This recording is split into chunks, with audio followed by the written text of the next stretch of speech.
You're welcome to another episode of Kali Linux.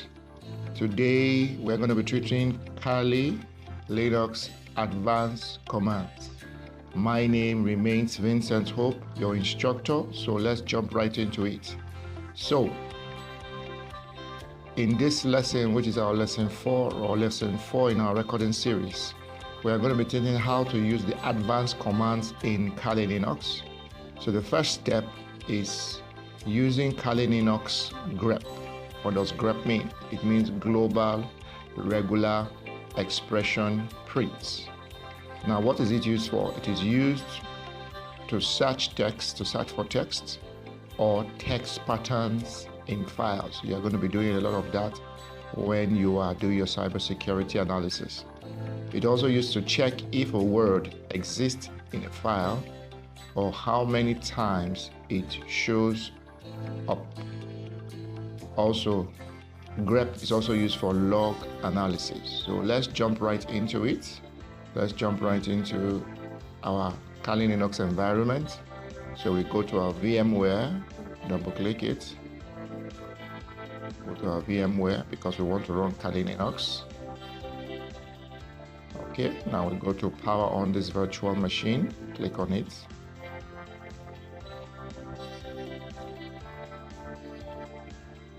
Okay, it's booting, loading. The next step is, while we're waiting for it, still booting.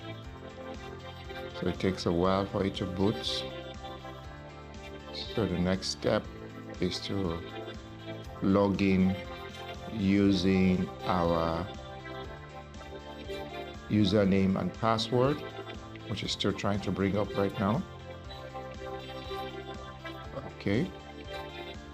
Okay, now we are here. So Kali Linux, so type Kali,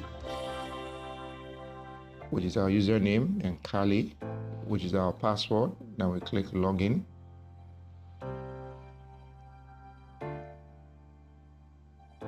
Okay, still booting. Beautiful. So we are in the Kali Linux environment.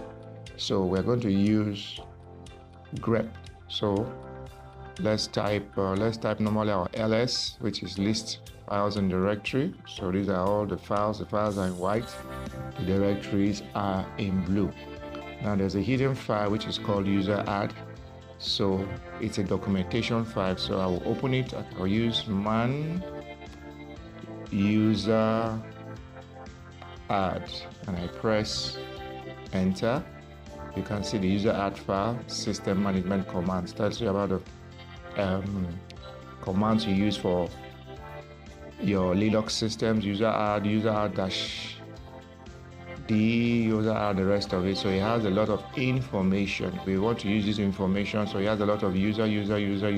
Okay, so let's exit. It says press H for help or Q to quit. So I press Q and I take it back to the Linux terminal environment.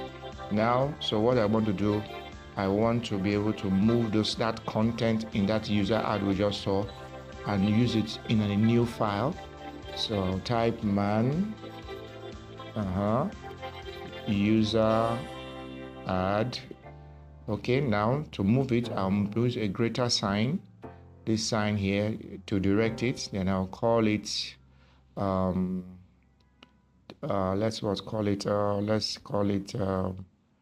let's call it working dot text. Sorry, dot txt. So I want to use this file name. I want to transfer the information in user add to working dot text, and I press enter. Now remember, when we listed the files initially, this working.txt was not available. We checked very well. But if we type ls now we can find it, working.txt. Now working.txt contains the information of the user add because we're going to be working with it.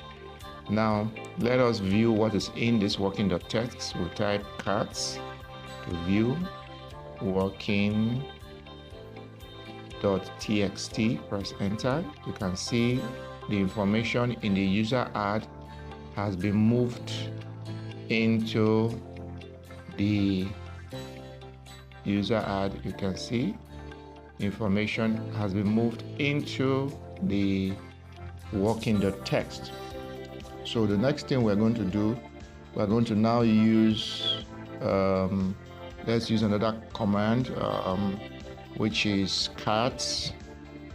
If you see the command appear, you can just press your right arrow key to continue. Now let us view it in the context according to the lines. So let's say -n here, press enter. You can see this new file, which is working.text, has 520 lines. So we have seen that. Now we're going to use grep. So we say grep, which means what? Global regular expression print. So grep -help. Okay, and I press enter. Okay, sorry, it's supposed to exit it. Control C, press enter. So I type grep -help, press enter. Okay, it gives me the help. It displays the options to use grep commands. If we scroll up a bit, these are the options to use grep commands. The grep-e extended, grep-f, fixed strings, and the rest of it. Now let's come forward. Now let's make progress. Now we want to see how many user text do we have in this file. So I type grep space, open, use inverted comma, user. Okay, close it. Then type working.txt. Now, what is this command? It said check for me using this grep. Grep is the command. How many users, this text called users, are available in this working text, which is a file. So I press enter. You can see it locates everywhere you have user. So you can use that for any other file. User. If I want to do for another, I can type grep. Let's look for something. If I want to look for, let's say, variable, or look for accounts, I can open it and type accounts. If I'm looking for that file, account, and I type working.txt, and I press enter, you can see all the places where you have accounts, all are displayed. So that is how you use grep. If you want to list it, you can now say use grep. Then here now you put -n, and you put this inverted comma, let's say accounts, close it. Then working.txt, you press enter. Now you can see it lists the lines in each of the files where you can find account. So this is one of the ways you can search for information in a text file. Okay, so if for example also you want to find, let's look for another. We are checking there's a special file called the password file. So if I want to check the password in a file, I can use grep-n, and let me check for the name. Kali was our username, which we also use for our password. Okay, then I type /etc/password wd. Okay, so what are we talking about? We see that what we said, grep, check for this file, this name called Kali, which I suspect is the password in the password file. I press enter. You see it, Kali is on number 57. Kali, well, the username we used, the home Kali. Okay, so you can find that file there. So if you look for a file that is not available, for example, if I say to look for a file grep-n, or let me say n, okay, put inverted comma Kali, let's say Kali3, for example, and /etc/password. So look for Kali3 in this file password, and I press enter. It will not display anything because the file is not available. So that is how to use grep. Now the next thing we are going to do, we have talked about using grep. Let's make progress. We're going to use how to use word count to count the number of files, the number of words and lines in a file. So WC is the word count command. So let's switch back to our Linux. So to use the word count, we'll just simply type word count, which is WC. Let me say word working.txt. So how many words, lines, and words do you have in working? Then I press enter. So look at it now. So this is the file working text. You have here total words as total characters as 21,641, total words as 2,831, and total lines in that file as 520. So the options for WC, you can say WC-W, which is the word count. You type working.txt. It will give you only the word count, which is 2,831. You can use WC-L working text t.txt. It will give you the number of lines in the file. Working dash count, okay, for working dot txt. That's word counts for, show me the word counts, the number of total characters, which is for the C. Press enter. It gives you 21,640, which is what you have here. So that is how to use the word count. So let's make progress. Now we'll be talking about output redirection. So this involves taking the output of a command and storing it into a file. So how do we do that? How do we achieve that in Linux? So let's switch back to Linux. So now first let's check what we have. So say ls, press enter. So we have these files which are in white. We have these commands which are in blue, these directories. So we can say now, instead of typing ls on the screen, which is ls, which we see the same thing, now we can redirect this input and say ls, and for example, type, let's say ls-list, for example. Let's see what it gives us first. You can see it lists all the different files accordingly. These are files, these are directories, file, directory. So now let's redirect this input into a file. So say ls-l. Now this command, this makes it move to a file. Let's call it output 3. I think I have one output there, so let me use output. So output 3.txt. Are we following? So let's press enter. So you can see if I type ls now, that file has been created. Where's it? Okay, output text.txt. Okay, so if I want to see the content of this file now, I can say cat output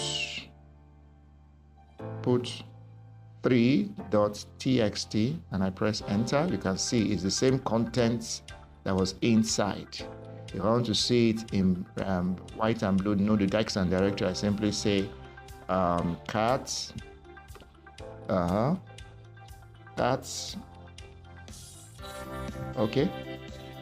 Let's say cat -l. Let's see how it works out.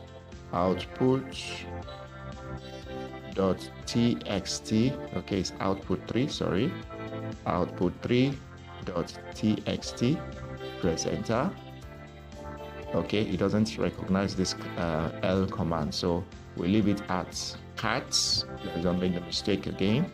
Output 3.txt, press enter.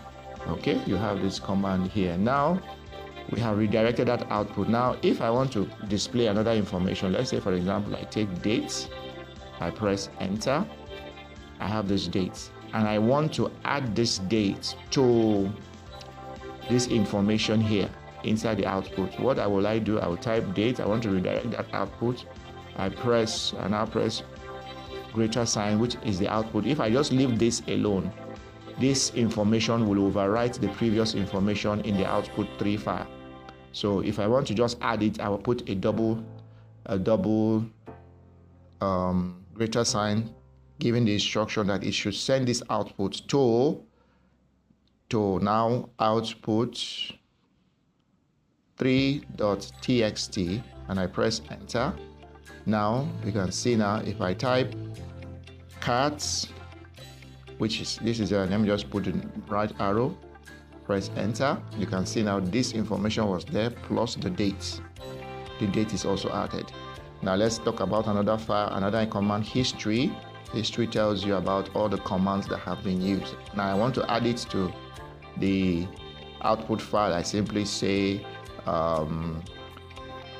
history, put 2 greater commands, add it to my output 3.txt, press enter. If I now type cats, I press arrow key to get the whole command, I press enter. If you check now, this file, this one was added. Let's scroll up and see what is in the information now. Let's see what I can scroll up here. Okay, you can see now, this is the previous information, this is the date, and this is this. Now let's go down. Okay, so let's go down. So that is about using output redirection. So we're making progress, so let's go forward. Now we talk about what is called piping. Now what is piping? Piping is combining 2 or more commands by sharing data or output between them. The output of one command becomes the input of another command. This reduces the time for carrying out tasks.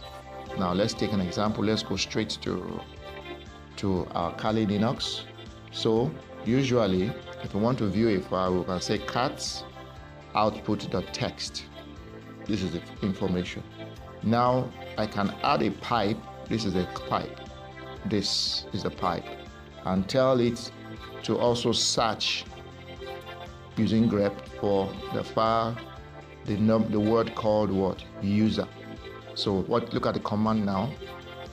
Show me using cat the output of this. What is the content of this? Also, as you are showing me the content, also search for this word or this text file, and I press enter. You can see it has got the output and has told me that in this file, in this output, I have user here, user here, user here, user here. Okay.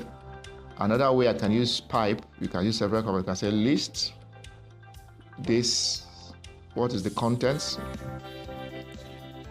then add a pipe, then search pipe, search for the desktop directory. Let's see, search for the desktop directory. I press enter. It has listed and found the desktop directory on the desktop. Usually if I type the desktop directory ls, this is the desktop directory. So it's searched and listed, displayed where the desktop directory is. So let's make progress. Now let's know how do we copy, copy files and directory and folders in using Linux. So let's jump right into it.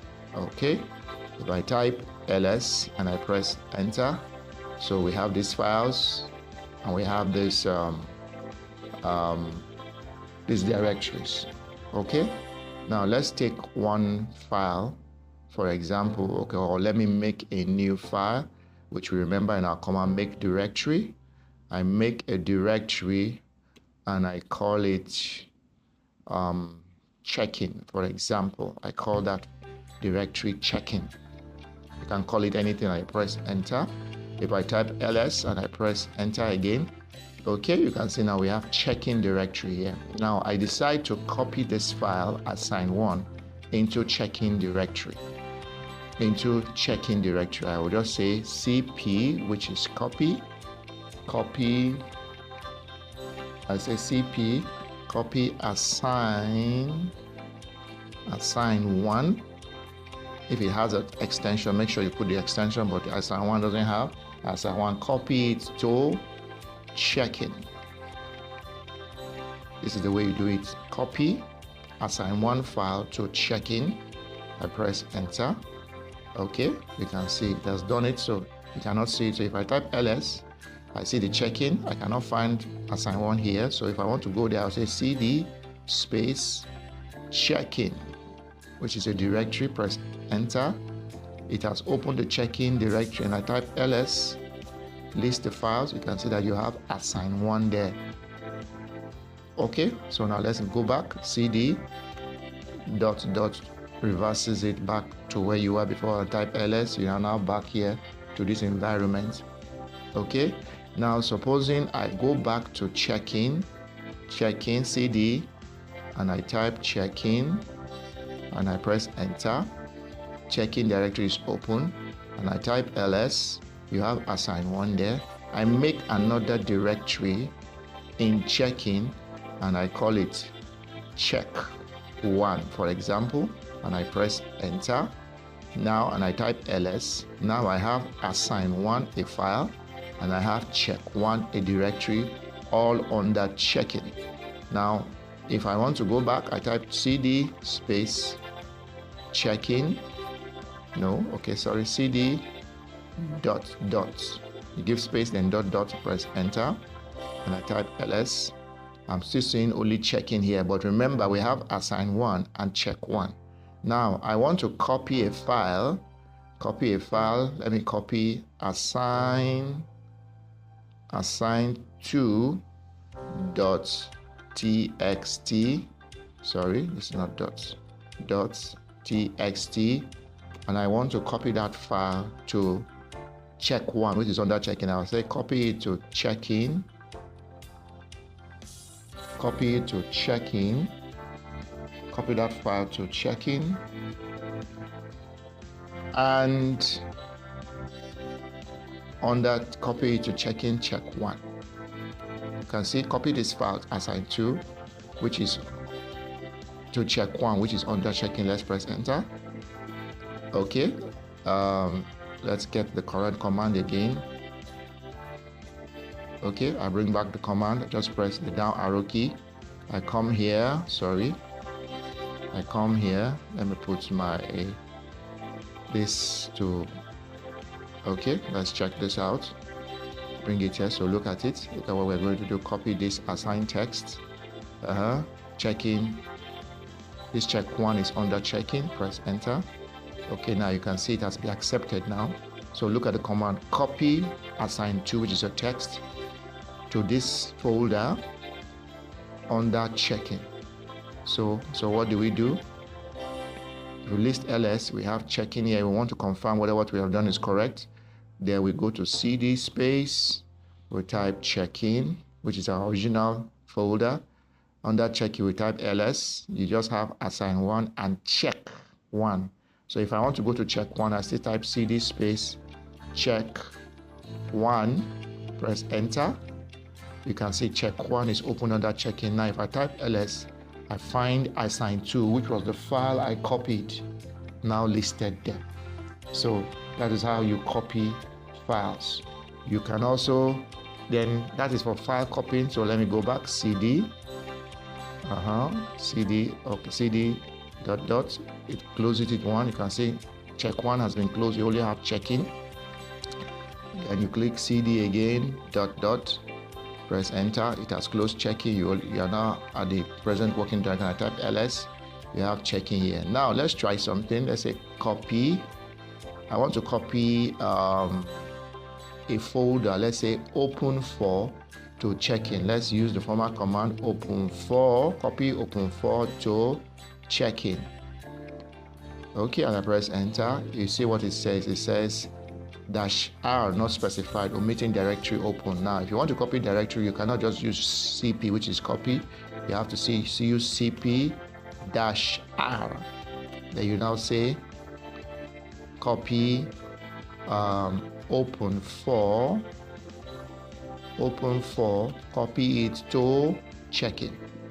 Copy it to check-in. And you press enter. Okay, you can see now it's not giving an error. If I type ls, list the directory, I want to go to check-in. I go to check-in, press enter, and I type ls. You can see now you have assign1, check1, and open4. So let me go back. So that is how you copy files and directories in your what do you call it, Alex Linux. So let's make progress. So finally, what we're going to do is removing the files. So if you create files, you can also learn how to remove files. So let's go back. So use files, you use the rm command. So let's go back. We'll go back to our this. So let's take ls, press enter. Okay, now if I want to remove this file here, assign1, I can simply say rm.